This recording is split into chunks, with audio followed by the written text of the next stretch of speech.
Hi friends, இன்றைக்கி watermelon வச்சு ஒரு ஜெல்லி செய்யலாமா? அதுக்கு வாட்டர்மெலனை கட் பண்ணி மிக்சியில் அடித்து எடுத்துருக்கலாம். அகர் அகர் எடுத்திருக்கேன். இந்த பாக்கெட்டில் பாதி எடுத்திருக்கேன். ஜூஸ் அடிச்சுட்டு வந்ததை வடிகட்டி எடுத்துக்கலாம்.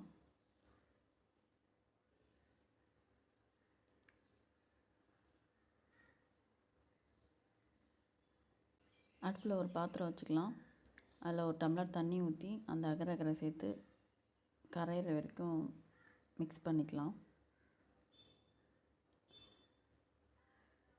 அகர் அகரை கொஞ்சம் தண்ணியில் ஊற வச்சுட்டு கூட பண்ணால் ஈஸியாக டக்குன்னு கரைஞ்சிடும்.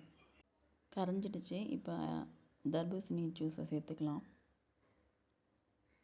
நல்லா மிக்ஸ் பண்ணி விட்டுக்கலாம். ஒரு கரண்டி சர்க்கரை சேர்த்துருக்கேன்.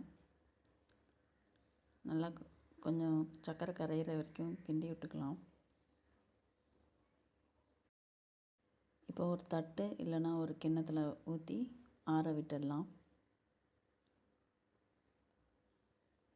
நான் தட்டில் ஊற்றிருக்கேன். ஆறிட்டோன்னே ஃப்ரிட்ஜில் எடுத்து வச்சுக்கலாம். ஒரு 1/2 hour கழிச்சு எடுத்து கட் பண்ணி எடுத்துக்கலாம். வீட்லேயே ஈஸியாக ஜெல்லி செய்யலாம். பசங்களுக்கு லீவ் டேஸில் இதுவும் வெளியில் வாங்கி சாப்பிடாம நம்மளே செஞ்சு கொடுத்துக்கலாம். நீங்களும் செஞ்சு பார்த்துட்டு எப்படி இருக்குன்னு கமெண்ட் பண்ணுங்கள். இந்த வீடியோ பிடிச்சிருந்தா சப்ஸ்கிரைப் பண்ணுங்கள். Thank you friends.